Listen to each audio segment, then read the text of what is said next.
So Mhm. this feels wrong to us because we're so imbibed in this idea that if two things are different, one thing must be better than the other. I'm just as good as you, right? If there's any difference whatsoever, if you're better at programming than me, then you must be better than me. If you're a better writer than me, then you must be better than me. If you're a better sports player, then you must be better than me. No. We all have different strengths and weaknesses, and part of those are biological. And there's nothing wrong with that.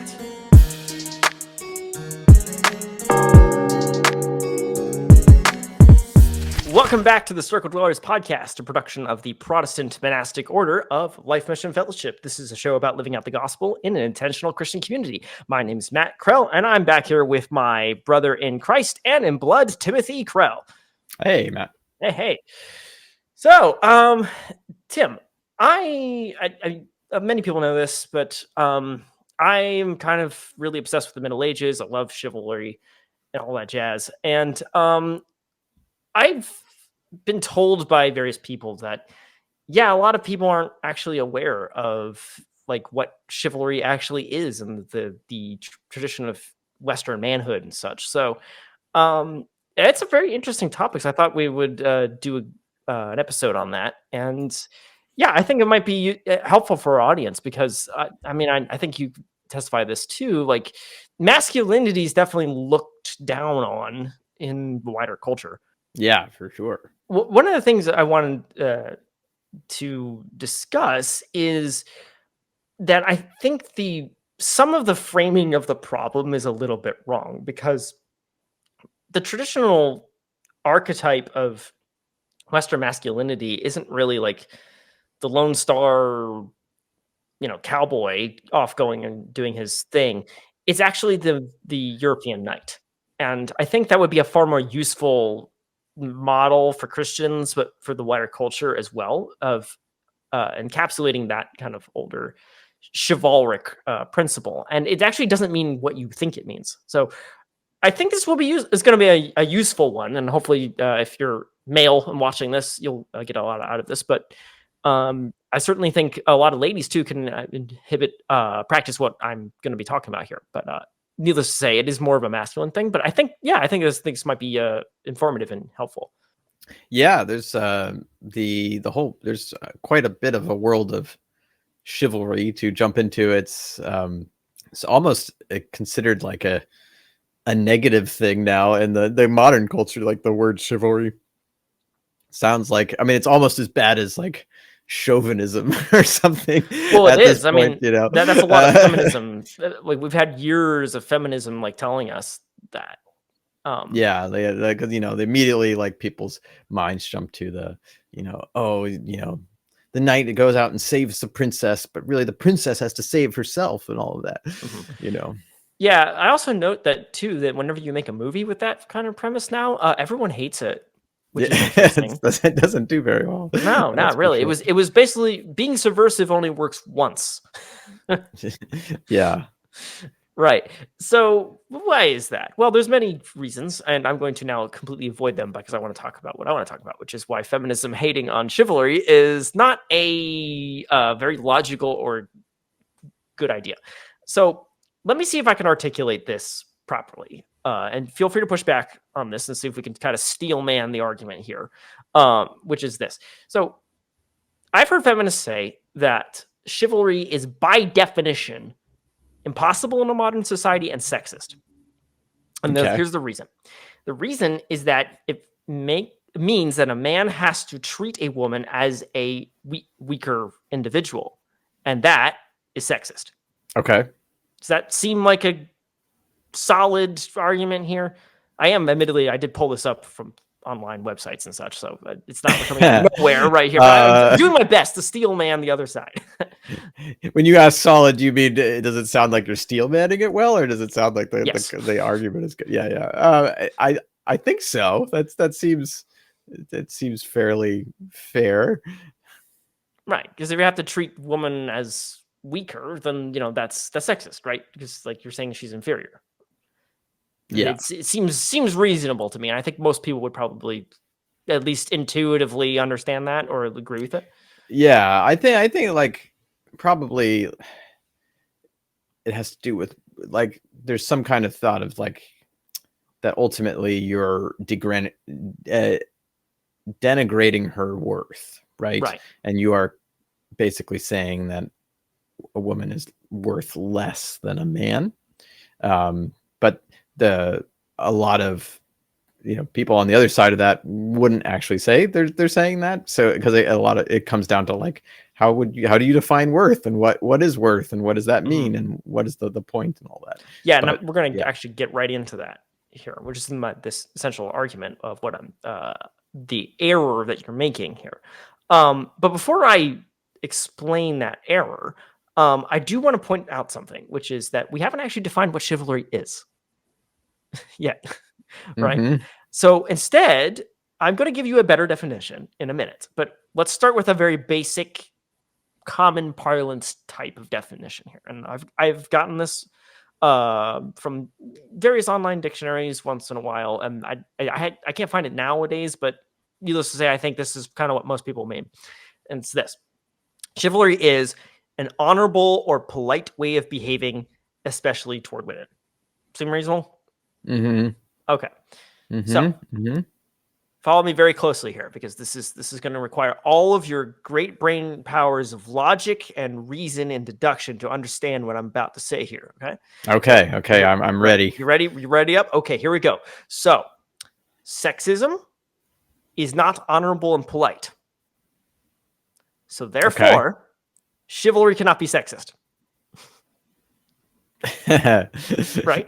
If it's treating women as being honorable and polite, it cannot be sexist, because sexist is not honorable and polite, right? I can go back and re-explain this Hmm. if this is too difficult to understand here, but yeah, Yeah, I don't know. hopefully You this might have to doesn't walk blow through your that again, brain. but Okay, we have to go back. Okay, because we can go back. It's fine. It's really fine. I don't mind re-explaining this to the audience here, but okay, right? Okay, I think we'll just assume everyone's got it here. You can rewind the yeah, video. yeah, okay. Well, they'll catch up eventually, Yeah. I'm sure. Okay, cool.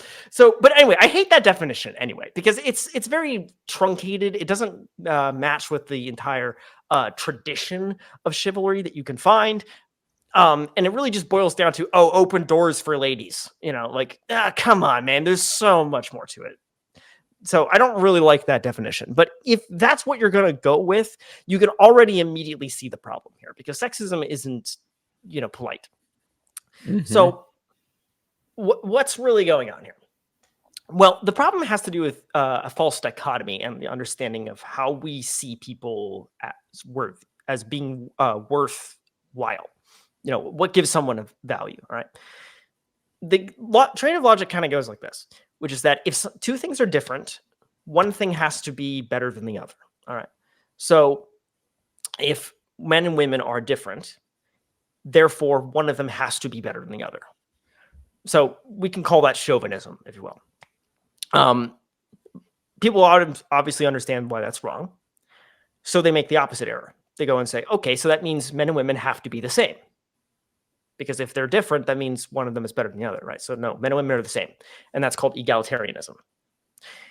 But there's a problem with that. And that is that men and women are obviously different, right? Like women can do, long distance swimming way better than men can. Like they've done studies on this.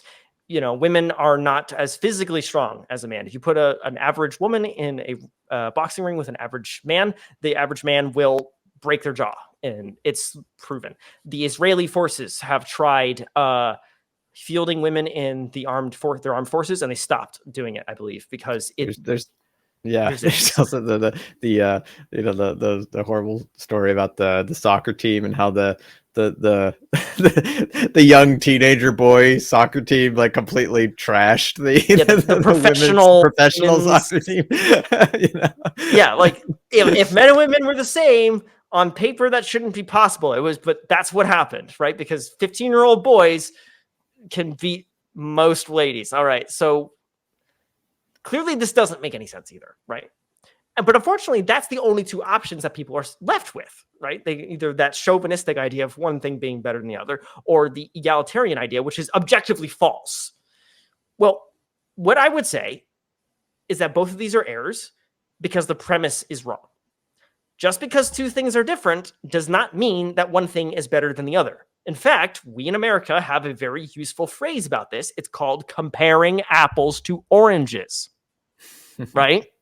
That's what we're doing here. You're comparing two different things and saying one is better than the other. Dogs are not better than cats because dogs bark louder and run faster. No, they're different things. You measure them differently. So once you understand this point, then it doesn't become offensive for a man to help a woman because she thinks that she is physically struggling with things, because it may actually be the objective truth. It may not be the objective truth. I don't know. It depends upon the particular scenario. But if that is his motivation, it is not necessarily sexist, because it's just assuming the average woman is probably less strong than he is.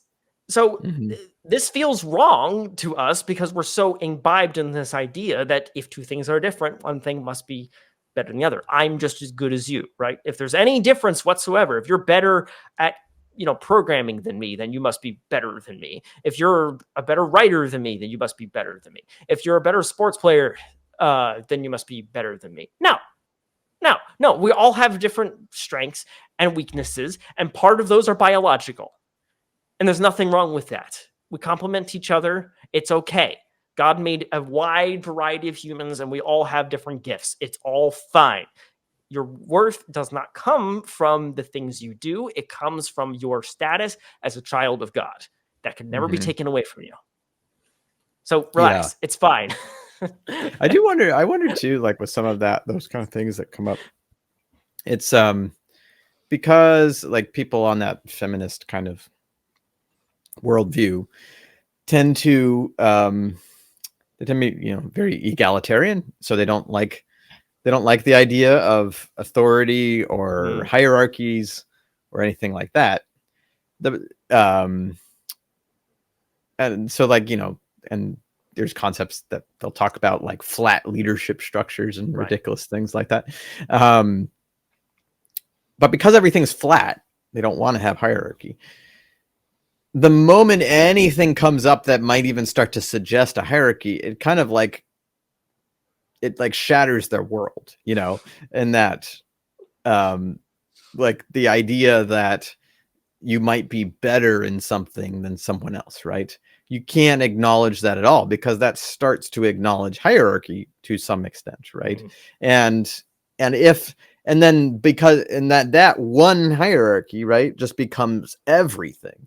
And so that person has advanced farther along than someone else, therefore they're better. Because I mean, if you only had one hierarchy, like that really seems to suggest, oh, they're better, But if you embrace hierarchy, you realize that like there isn't just one hierarchy. There's multi dimensions of hierarchies all stretching out into different directions, right? And so even if you're lower in one, there's plenty of opportunity and room for you to advance farther in another, for the good of yourself and others.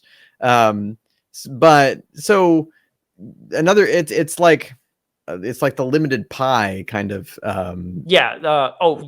What am I thinking of? Yeah, it's the monopoly effect. What is it called? My goodness. I can't believe we're gonna make everyone hate us listening to the podcast. Don't worry. I can just put the zero sum fallacy. That's it. Yeah. The zero sum fallacy. The not enough pie fallacy. Hey, I'm okay with calling it the not enough pie fallacy. The zero sum fallacy, that there's only so much of the pie, and it's going to have to go around, and so someone else getting part of that pie means you are not getting as much of the pie. But so like if you try to deny hierarchy at all, then hierarchy keeps poking its ugly head through, and then all of a sudden you're in this zero sum game because you're realizing, oh, wait a minute, there's only a little bit of room on that hierarchy, and this hierarchy is everything now. So that you have to like really start denying all sorts of weird things. But if you just realize it's like, wait, no, hierarchies are good, and there's lots of opportunity, and let's just make more hierarchies. Like there's, you know, there's an infinite fractal of hierarchies to explore, and then that's a wonderful thing and a lot of opportunity. And there's hierarchy within the Godhead itself, right? Like, right? There's a father and there is a son, and the son can do nothing apart from the father. Like, Yeah, and the what do Holy you think Spirit is that sent by the means? Father and all that. Yeah, absolutely. Okay. So no, it's we're not even being particularly Christian when we start denying hierarchies. It's literally fundamental to our faith to say that. I mean, And yeah. I mean, it's fundamental to your existence. fundamental to You existence, you have exactly. to give your attention to something right now. You know, if you're listening to this podcast now, you're giving your attention to us, or at least half of your attention, or part of it. You're doing something Hi, else hit the subscribe while button. listening to it. You can give us a little bit more attention by pressing the like button. Or commenting below. But you know, you've decided, oh, this is a good place for my attention. I would like to put it here. By saying that, you're saying no to almost an infinite number of other things that you can be giving your attention to.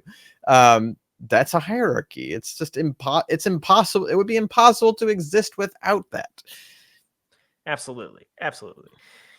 So what I want to do now is kind of talk very briefly about the history of chivalry and how was it understood in the Middle Ages, and how can we understand it in the modern era. Now, I'm definitely not very well versed in this. I've certainly read a bunch of things on it, so I can give you a loose idea how this works out.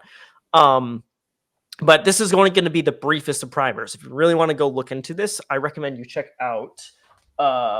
Well, first of all, you should go check out Brad Miner's The Complete Gentleman. There's a third edition of that book. It's great. I'm starting to pick through it. I read the second edition, but he's a Catholic guy. He's really cool. You should go check that out. Another good one, which is kind of considered a primary source, is this guy, Maurice by Chivalry, which you gave me, and thank you very much. I've only gotten a very little ways through it, unfortunately. Oh yeah.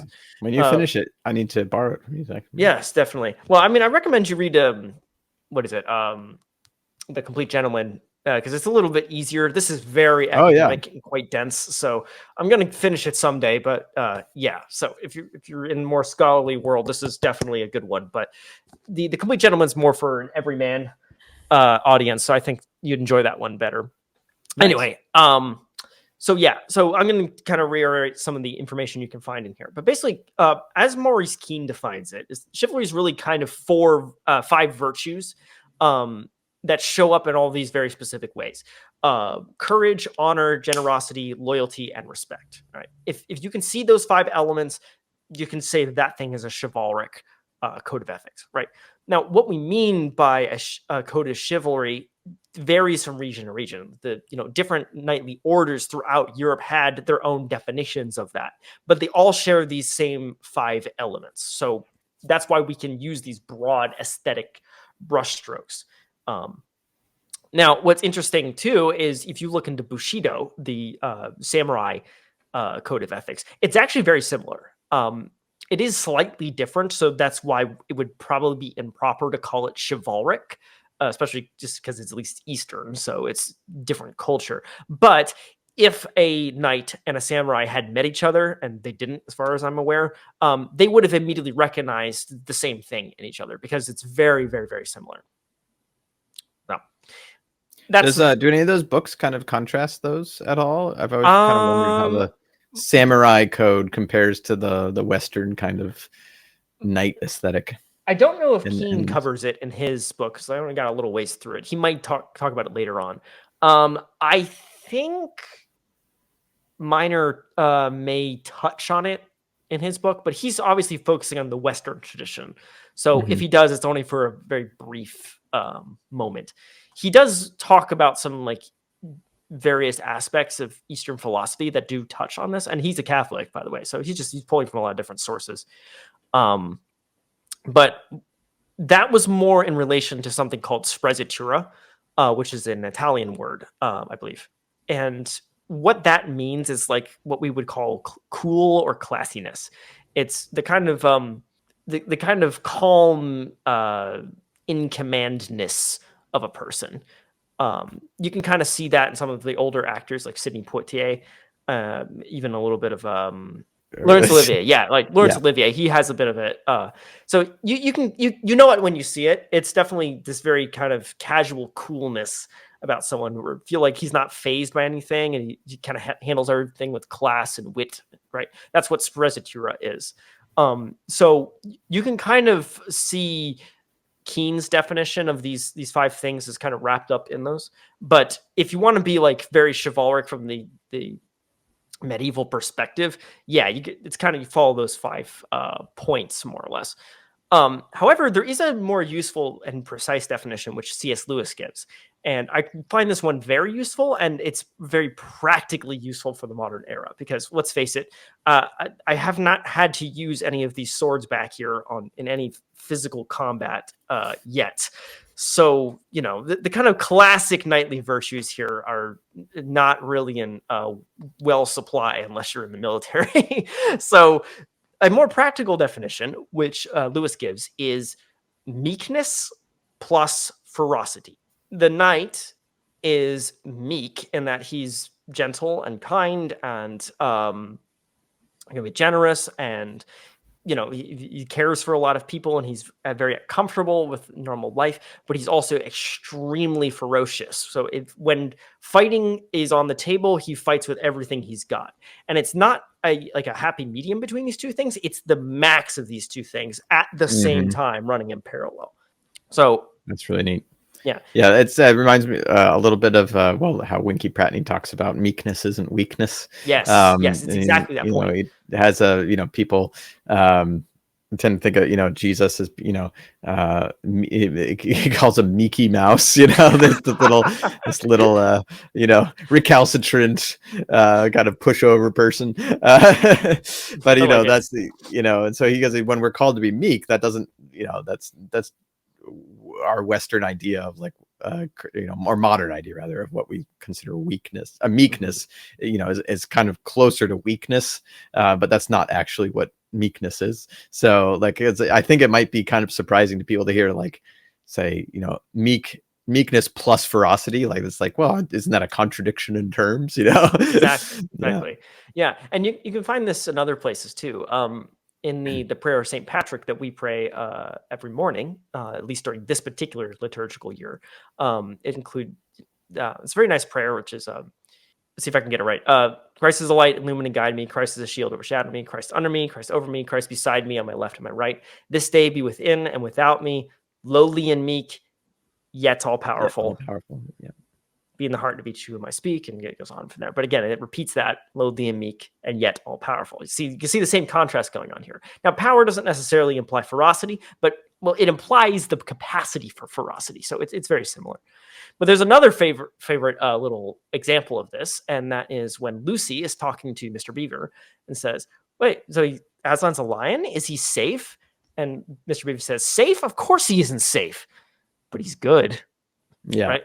Same thing. God is chivalric in that same vein. So, which is very mind blowing and interesting. But yeah, I mean, it's no surprise because Lewis wrote the words too, so he understood that point. There is kind of this, anti-female trend that I'm sure you've seen online with the different Andrew Tates of the world and so forth. And a lot of these people are sometimes arguing against something real, which is the kind of feminization of the wider culture. People talk about the longhouse, and you have to break out of the longhouse and avoid the longhouse mother. And they talk about like Bronze Age myths and killing Medusa and all that jazz of breaking out of that hyper feminization that keeps everyone down instead of focusing on the masculine virtues of ferocity to help build society. And those are all great points, but what I would say is that real Western chivalry is Western masculinity is chivalry, and it avoids the longhouse because it reframes your relationship to the female. It makes you more of as a servant, but also you are meant to use your masculine ferocity for the greater good of the society around you. So it avoids the longhouse problem, you might say. Hopefully I'm making myself clear on that point.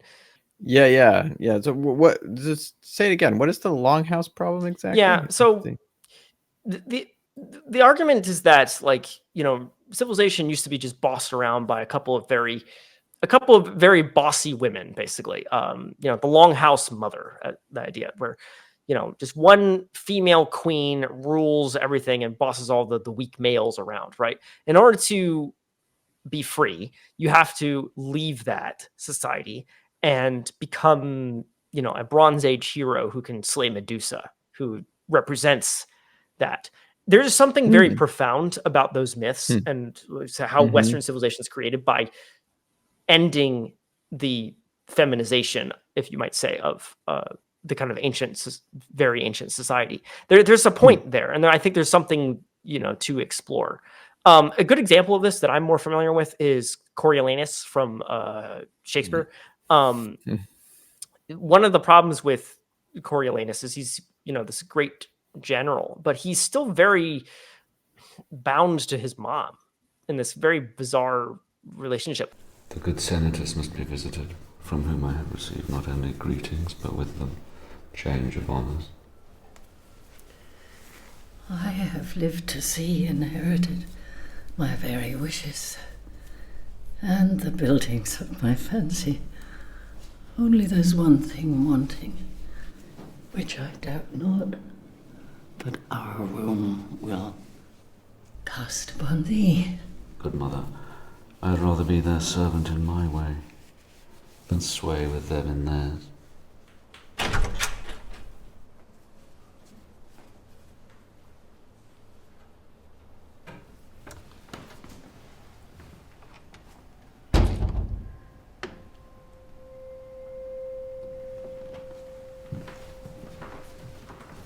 Like, he never kind of quite grew up somehow. And his kind of masculinity, his ferocity, and his soldierness is really kind of this adolescent thing of impressing his mom. And all of the men of the play kind of have this these flaws, and his great rival from the Volskis is like that too. Played by Gerard Butler. If you're going to go watch the great version with Voldemort. And part of this problem too is that Coriolanus doesn't have a father figure. Really, I mean, he has a father figure in his life, but not a real father. So that's part of his problem as well. So you can kind of see this dynamic that I'm talking about here if you go watch that play. There's something of the longhouse happening in Coriolanus's thing. He never quite breaks free of it. In one sense, tries when he gets banished from Rome, but it doesn't really ultimately work. But I would say that chivalry solves that problem because it understands the necessity of the masculine virtues, right? You need to be neither a sheep nor a wolf. You need to be a lion. You need to have both courage and meekness. And that's what builds civilization. That's what keeps us going. That's what defends our way of life. That's what keeps us safe from the wolves. And so I would say offer that model of masculinity as an alternative to some of these more extreme elements you'll find online. Yeah, it's fascinating. One last note. There's a really interesting lecture I think a lot of people here would get a lot out of, which is Helen Andrews' lecture on the Great Feminization. She basically got canceled for this, but her whole point is that a lot of the problems we are having is because we're more feminine in our culture. Like, HR departments is a very feminine thing, right? Are you talking about her NatCon? One She did talk specifically? about NatCon, but this has been going around for a while. Like, she actually released a paper in the Times or something. So that's where it first I was got at the started. NatCon one. Yeah, it was really good. Yeah, that's right. Were you at that lecture? Yeah, You had that? yeah. Yeah. It's a really good lecture. I recommend everyone watch it. And it's not just like a bash on women kind of thing, because that's not her objective. It's sure more point is that we need to stop taking we gotta take the thumb off the scale on things and let men and women flourish in the virtues that they're good at, instead of trying to force everyone into this kind of hyper feminization thing in the corporate HR mode that we're all familiar with. And if you do that, a lot of the problems we have in society that we all complain about would just magically go away, because society would balance itself. It doesn't mean that women stop voting or women can't be authors or something. She doesn't say anything like that. It's more just, hey, let's take the thumb off the scale for a bit. And I think it's very useful. And for me, myself, it also kind of inspired me because I realized what my role as a dude is, right? Like my role is to be this meek and ferocious person, right? Now, I'm not a warrior. I'm not going to be a soldier, hopefully. But, my crafting the ability to hold those two things in tension with each other is how I can serve God better and how I can lean into the strengths and of him making me male.